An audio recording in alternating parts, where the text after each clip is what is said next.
was spectacular. It is so well curated. It is so beautifully designed. It's at an international standard. Actually, I haven't seen something like this before. With the colors of India, Mrs. Nita Ambani has actually brought this to India for all the young people to see. And what's even more special is all the art and fashion students across the world can come and see this for free. Museum space is so beautifully designed by Patrick and Morton and Rushad Shroff. They've done a spectacular job. You can really feel each era, each inspiration, the music, the colors. You never see such a colorful museum, and I think that's the speciality of being in India, and the fact that all the clothes still stand out despite the color. And I think it's a true homage to India-inspired fashion and to fashion.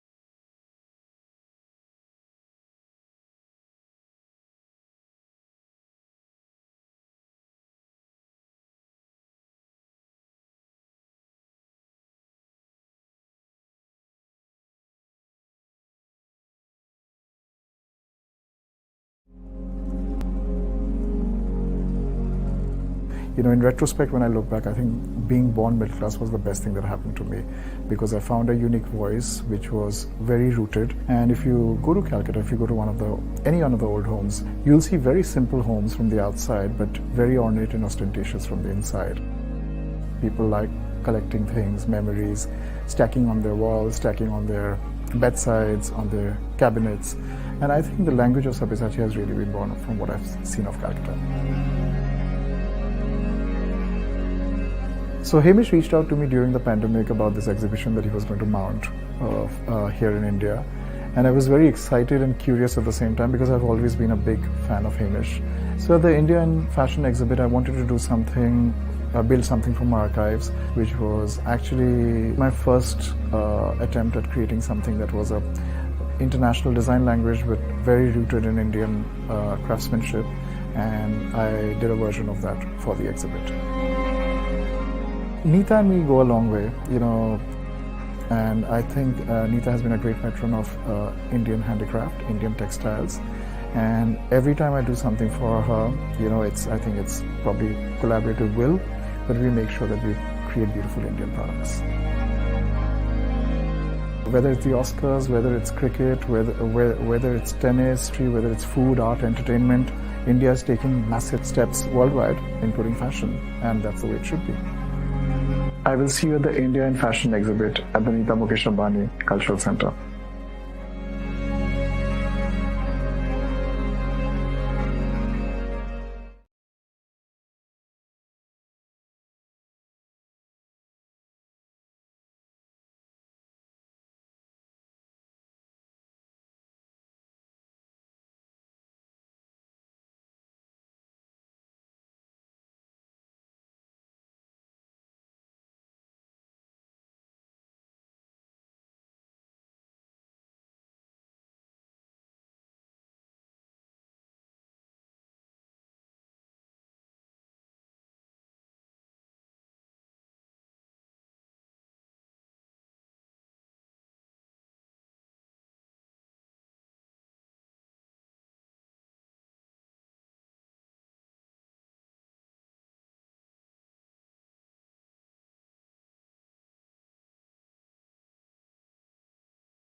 This is what I've been doing for over 20 years.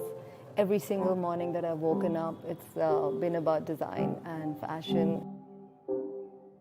Different moments of life and different things inspire you. There are times when it's just a color or it's just a thought, and you know the whole collection will come. I realized really early on that the Indian textile heritage was what I fell in love with. And at the same time, I also feel the need to be able to modernize it, to give it like a more contemporary context. When we were approached to create this piece, it was that moment of pride to be part of history with India in fashion in our own humble way. Of course, working with Hamish and him giving you an inspiration, that itself was truly special. This whole piece actually is inspired by the journey of the paisley and the Kashmiri shawl. Mrs. Ambani is a special human being. The very fact that she gets into details and she will make sure that you are comfortable. Being able to display a piece that we have created as a part of history at the NMACC, that we have our space there, that we somehow belong and we can use it. I look forward to seeing all of you at the India in Fashion exhibit at NMACC.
My aesthetics are all about creating something which takes you really deep into poetry.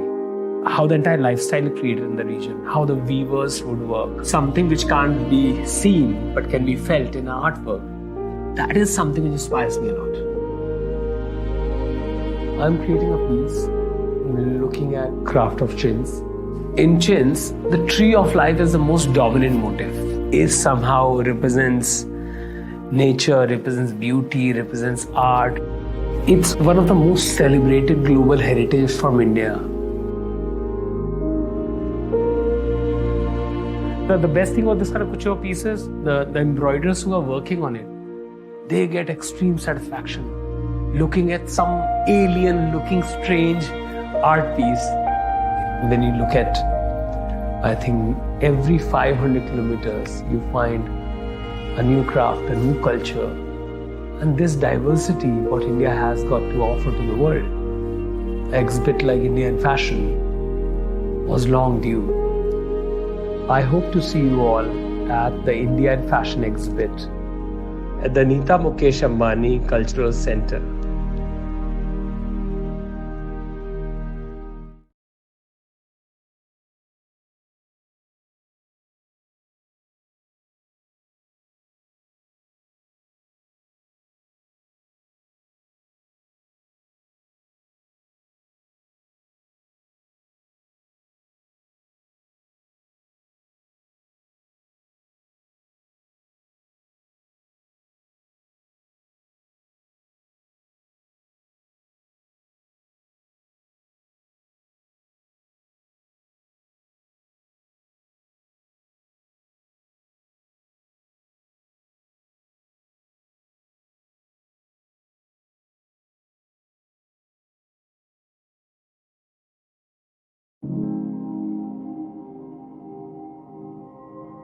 Even as a child, I was fascinated with Bollywood films and music. And seeing this song of Mr. Bachchan from the film Naseeb, where there is an award function and he's a waiter and there are lots of actors. And I wondered, I said, would I ever be at a film party meeting so many people and a part of it? age of 6, I remember if a tuition teacher came to teach me, I would just describe her outfit and say, this color doesn't look good. And she'd be like, Mrs. Malhotra, what's with your son? He never studies, he's only noticing clothes. So Mishma is an NGO that I started working with. Now I think it's almost 11 years. And at that time there were 40 girls who worked there. And today we have more than 350. So at the exhibit, there's going to be full curry. There's going to be chicken curry from Mishma, as well as some of my iconic Bollywood costumes. Whether it's our embroidery, whether it's our culture, whether it's our color. I'm so happy Mr. Nita Ambani is hosting this exhibit because this was so needed. And I think it's the first time that India is going to have such a strong representation in the map of world fashion. I hope to see you all at the India in Fashion exhibit at the Nita Mukesh Ambani Cultural Center.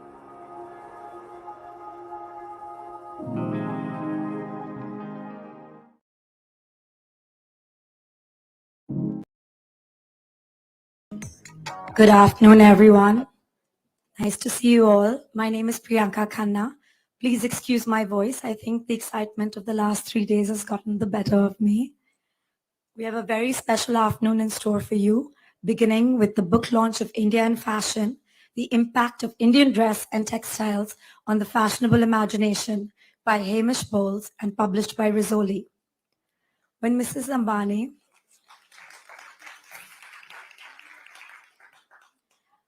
Ambani, Isha, and Hamish first discussed India in fashion, they were also very keen to have a permanent resource that will live on in Indian history.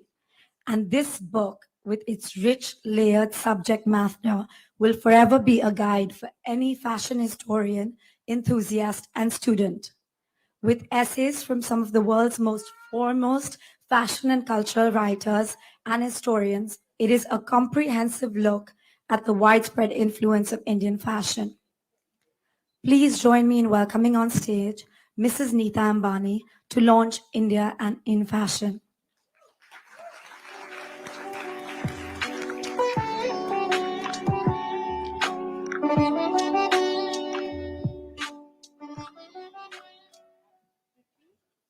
I'd also like to welcome Isha on stage, as well as Prithvi, to come and unveil the cover of this incredible book.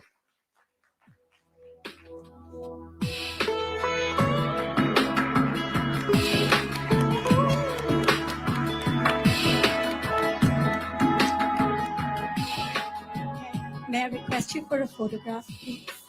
Mrs. Ambani?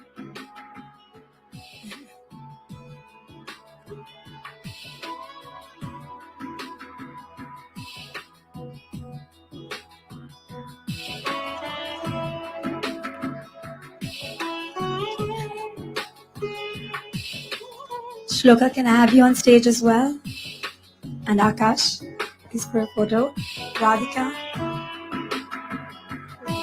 Mr. Ambani, may I request you please to come on stage as well?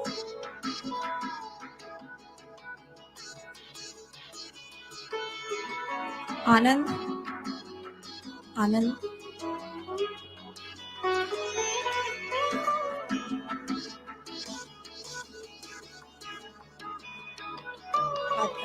Yes, Radhika as well.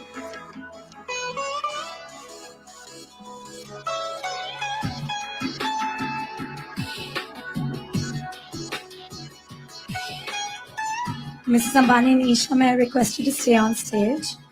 And I'll just invite Philip Reza of Rizzoli, senior editor, who's with us today, for a quick photo.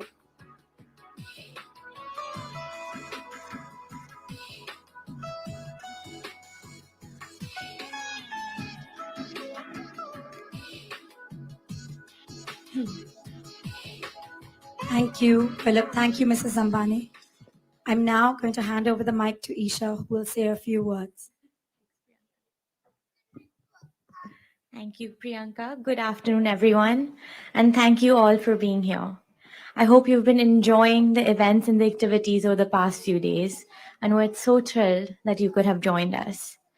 Last night, you all experienced the magical India in a fashion exhibition, curated by Hamish and designed to perfection by Patrick and Rushad.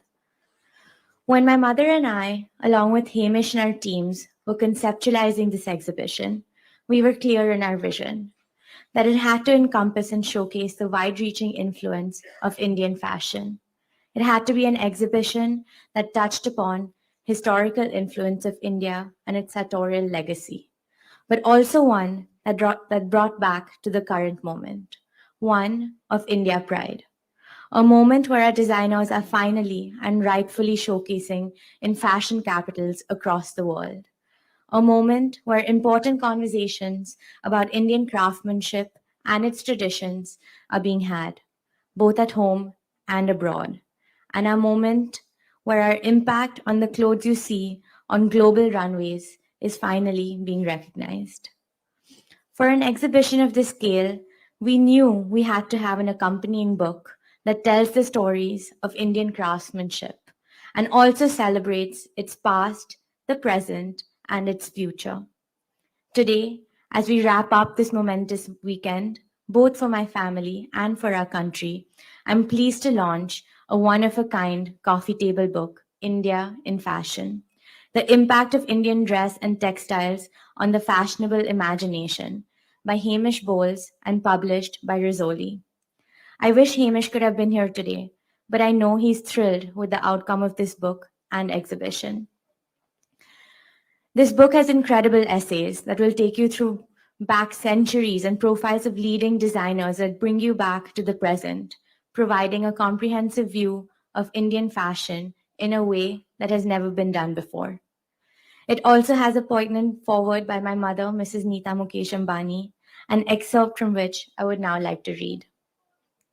I don't remember the exact moment that sealed my lifelong love for textiles, but the sari has often starred in many special memories. Watching my mother drape crisp cotton saris, choosing a red and green kanjivaram for myself for the first time I wore a sari, seeing my daughter Isha walk down the aisle draped in my wedding sari, a traditional silk panetar hand-woven by local artisans from the same community that I weaved my mother's and her mother's wedding outfits. Fabrics for me have been an embodiment of love and legacy across generations. This love took me on a deeply fulfilling journey of discovering the diversity of weaves across India. And that is why India and Fashion, the impact of Indian dress and textiles on the fashionable imagination and everything it stands for, means so much to me.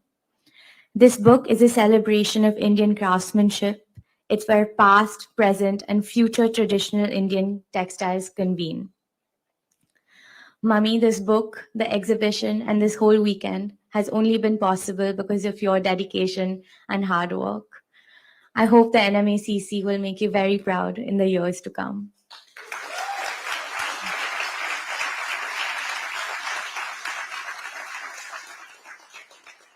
And Papu, all of this is only possible because of you. No amount of gratitude will ever be enough for supporting us always.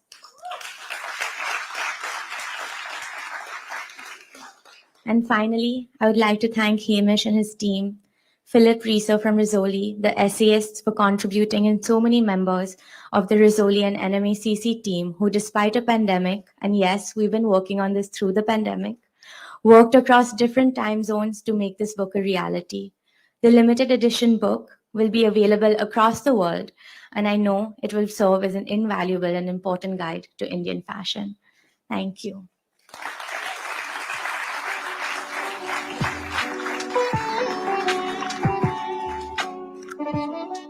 We also have a panel this evening.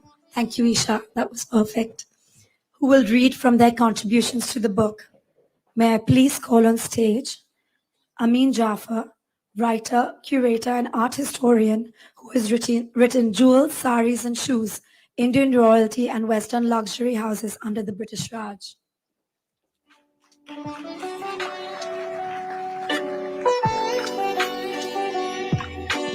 May I call on stage Mrs. Anuradha Vakil, designer extraordinaire. Her work with craft is unparalleled, and she's featured as one of our designer profiles in this book.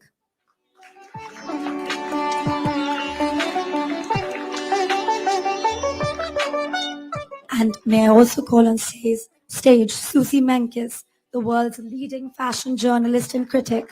Suzy has followed Indian fashion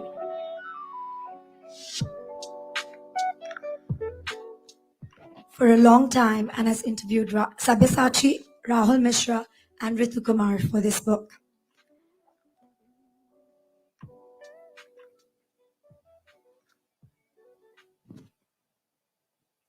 Thank you. Amin, may I start with you? All the panelists will be reading a small excerpt from their essays, which are featured in the book. It's to give you a little taste of what's to come when you open these pages. Thank you. I think, as we all know in this audience, jewelry and the jeweled arts are an intrinsic part of dress and fashion in India. So my excerpt is really about jewels. Although numerous commissions were executed by European jewelers for Indian princes, it is invariably the most spectacular that we remember. Among these is the celebrated emerald turban ornament made by Cartier in Paris in 1926 for Maharaja Jagatjit Singh of Kapurthala. The ruler was really westernized, spent as much time as possible in France, and married a European woman as his fifth wife. As is evident from his diary, he was a keen shopper, and from his first trip abroad to Europe, he admired the work above all of European jewelry. But such commissions pale in significance compared to the jewels reset by Boucheron and by Cartier for Maharaja Bhupinder Singh of Patiala. Baron Fouquier recorded in 1928 how the Maharaja of Patiala caused a sensation in Paris with his retinue of 40 servants and 20 dancing girls on the Champs-Élysées. Among his luggage were 6 iron chests full of precious stones, which were sent to Boucheron, whom the Maharaja had met in 1926 while the jeweler was traveling in India, as well as the numerous sapphires, rubies, and pearls. The collection included over 7,000 diamonds and more than 14,000 emeralds. Thank you, Amin. That was lovely.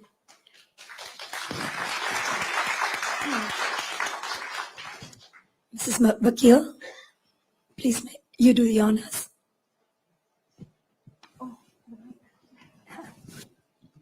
Hello. First of all, may I take this opportunity to say thank you to Nitaji for doing this for the artist community.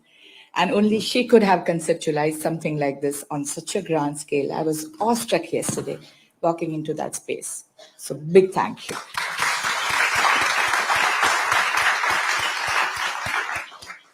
Your question was, Priyanka, that despite all these years of spending time at Vogue, this is the first time you have interviewed me. Yeah, right. And that's my answer. This is my answer. I think very early in my career, I realized that my creative process is the most precious aspect of my work. I need solitude. I chose to be away from the noise. And I don't believe that I need to continuously tell the story of my life. I don't enjoy talking about my work so much. So I would rather enjoy what I do and have that joy and passion flow into my creations. I come from a very different background. I had imagined my life to be very different. I have an MBA from University of Michigan. That said, I was also a born aesthete with a deep sensitivity to beauty. And I don't know whether that's a blessing or a curse, but I had to make everything around me beautiful all the time. From a young age, I was exposed to arts, be it fine arts, performing arts, theater, decorative arts, textiles, by my mother. And I believe that what you're exposed to as a child, that shapes your creative journey and shapes you as a creative being.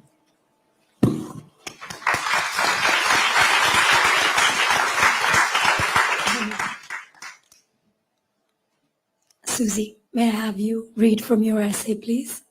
With pleasure. India had nothing, absolutely nothing, says Ritu Kumar, the celebrated designer and costume curator of her country's fashion system at the end of the 1960s. It was a complete desert when I started working, she says. I was an art history student and I came across this village where people were doing hand printing. It was a miracle that I found it. I knew how to draw, so I started making block prints for them. Kumar went to research Indian prints at London's V&A Museum because there were none left in India. She discovered a complete vocabulary of classical designs. I never really thought of myself as a fashion designer because fashion was not the word we were familiar with, she said. We had no production, so whatever I found was very precious. Everything related to Indian textiles, whether in printing or embroidering or tie-dyeing, it was a huge discovery. Today, from Darjeeling in the Himalayan foothills to southern techno-focused Hyderabad, Indian clothes look like art objects, and Rita Kumar is proud of her part in helping Indian fashion survive.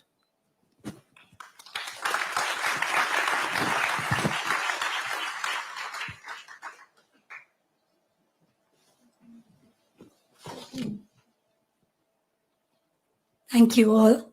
And finally, I wrote on India and its craft.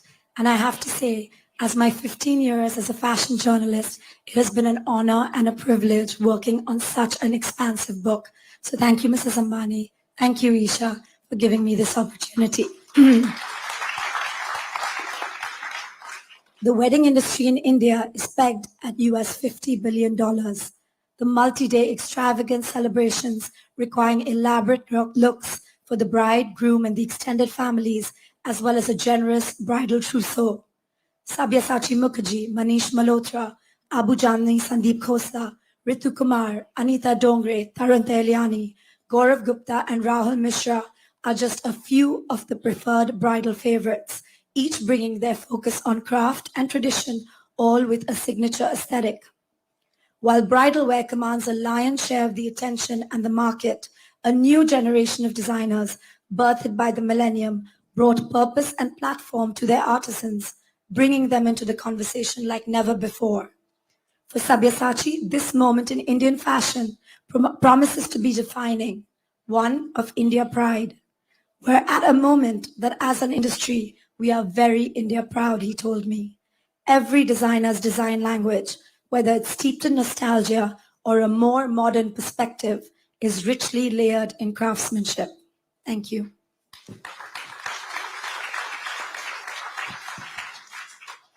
I'd now like to have Isha and Mrs. Ambani as well on stage for a quick photo opportunity with the panelists, please.